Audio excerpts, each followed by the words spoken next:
Hi, I'm Leia Murray. And I'm Anishka Gheewala. Welcome to I Love Chile's news broadcast.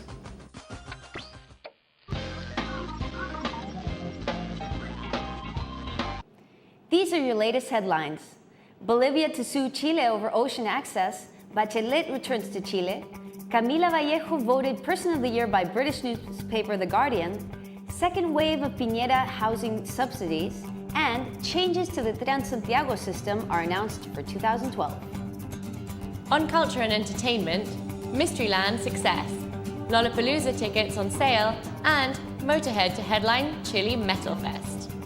Finally, in sports, victory for La U in the Copa Sudamericana final, misbehaving footballers receive 10-match suspensions, and Eduardo Vargas deal not quite sealed.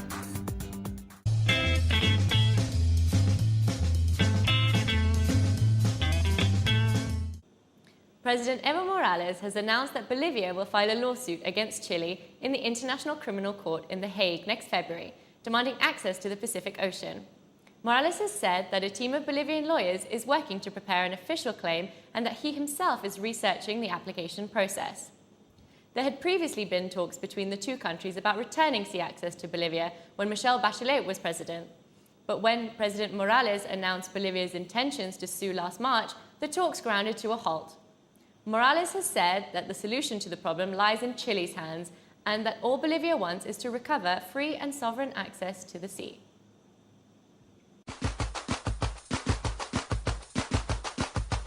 Former President of Chile, Michelle Bachelet, returned to Santiago earlier this week to present a report to the International Labour Organization.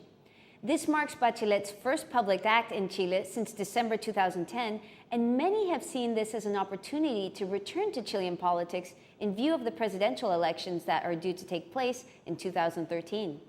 However, the ex-president and currently head of UN Women has insisted that now is not the time for such an announcement to be made.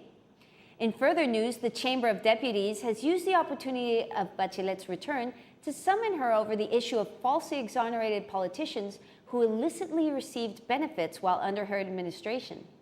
The objective of the investigation is to clarify whether Bachelet's government took the necessary measurements to detect and prevent such irregularities. Her presence at the inquiry has been requested by deputies in the Renovación Nacional and the UDI, who believe that the most should be made of the visit, not only to promote her report, but clarify the actions of her government in this matter.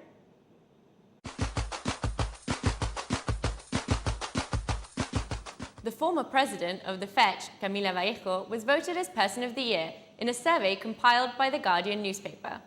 Vallejo won with 78% of the vote, beating world leaders such as German Chancellor Angela Merkel and Burmese pro-democracy leader Aung San Suu Kyi. The survey was inspired by the result of Time magazine's decision to name the protester as the 2011 Person of the Year. Camila Vallejo was recently defeated in her bid for presidency of the FECH for another term, now assuming the role of vice president and leaving Gabriel Boric, the election winner, to take over from Scarlett McGuinty next Monday. Camila Vallejo is not the only Chilean student leader to be recognized abroad.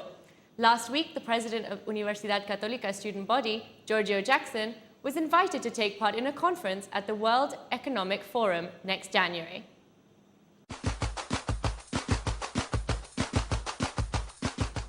Earlier this week, Chilean President Sebastián Piñera gave out 5,200 housing subsidies to middle-class families in the metropolitan region, forming part of the 13,000 housing subsidies that have been designated to the middle and emerging class families across the country. This is the second set of housing subsidies handed out by the president this year, rounding off to a total of 33,000 in 2011 so far. The president has stated that his goal is to have handed out a total of 100,000 housing subsidies by the end of his presidential term. The subsidies are to be put towards houses worth between 1,000 and 2,000 UFs, a unit account used in Chile.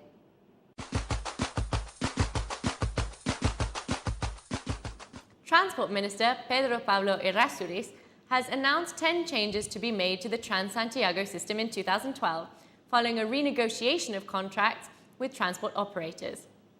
Changes will be focused on 3 areas: the quality of service, making the system more cost-effective, and redefining the role of Transantiago. According to the Secretary of State, some of the new changes will mean buses will run more frequently and wait longer at bus stops, with some routes changing in order to minimize the amount of transfers in popular journeys. Buses may also be redesigned to be more accommodating to travelers. Errázuriz stated that he hoped transport operators were up to the challenge of reforming the Trans-Santiago system, whilst also expressing his desire to avoid the same meltdown that occurred in 2007 when the system was first introduced.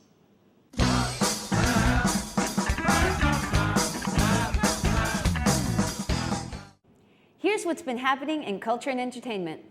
Last weekend saw the Dutch festival Mysteryland leave Holland for the first time, arriving in Picarquín, a site just 40 minutes away from Santiago, with over 25 international DJs, several Chilean bands, and even theatrical works. Taking place on 9 stages over 180 hectares, there was plenty to keep the festival goers entertained throughout the weekend. There were even swimming pools for those unable to deal with the Chilean summer heat.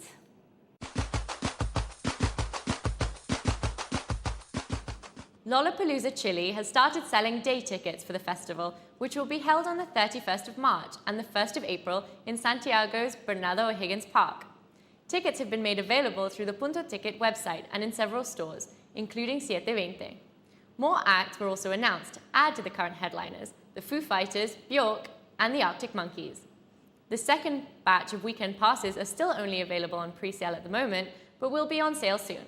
More information on the details of ticket sales can be found on the Lollapalooza Chile website.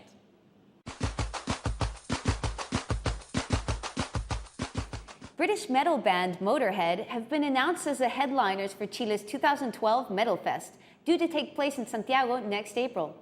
They will be joined by other internationally renowned metal bands such as Anthrax, Destruction, and Exodus. It will be a year since Motorhead's last visit to Chile in April 2011.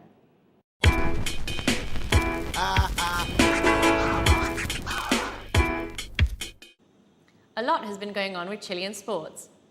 The Copa Sudamericana has come to a close with a victory to Universidad de Chile over LDU Quito. After taking the first leg 1-0 thanks to an Eduardo Vargas goal just before half-time, the Azul team capitalized their advantage. The final score was a proud 3-0 at the Estadio Nacional in Santiago. During the Cup, Universidad de Chile defeated teams such as Flamenco and Vasco da Gama from Brazil and Arsenal of Argentina. LDU Quito has been champion twice of the Recopa Sudamericana, once in 2009 and after in 2010. The Recopa Sudamericana is an annual tournament that brings together both the winner of the Copa Sudamericana and of the Copa Libertadores.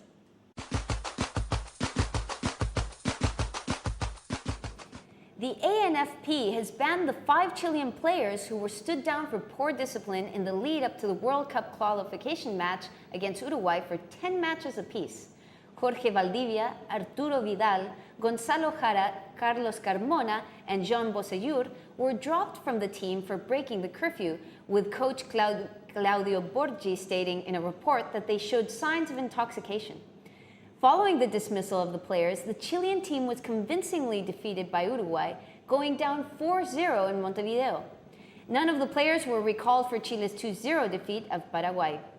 It is not the first time that Valdivia has found himself in hot water.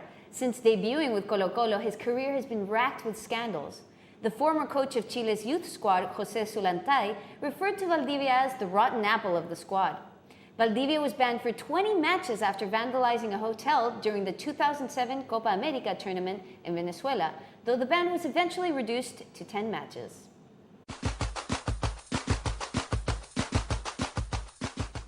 Whilst there were many reports of a done deal between Universidad de Chile and Italian club Napoli over the transfer of Eduardo Vargas in the January transfer window, it seems the deal is not quite done yet. English Premier League giants Chelsea have put in a bid that is a lower overall fee, but that would allow Vargas to stay in South America for the Copa Libertadores. Vargas was voted Player of the Series in recent Copa Sudamericana, scoring a tournament record of 11 goals. It is believed there is dissatisfaction about the terms of payment to Universidad de Chile, which has seen Inter, one of their rivals in the A-Series competition stage, a late bid.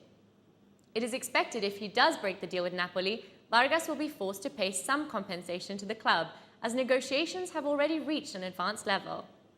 Vargas will hope to add one more trophy to the cabinet before the year ends, with Universidad de Chile still undefeated in the Clausura tournament. That's another chapter of I Love Chile's TV news. Tune in next week for more updates and news about Chile in English. And for those of you who love to read whenever you get a chance, pick up one of I Love Chile's newspapers sold in kiosks all around Santiago and now in Valparaiso too. If you're looking for those daily updates, don't forget to log into ilovechile.cl for your daily news provided by Chile's most read English language news source. Take care and see you next time.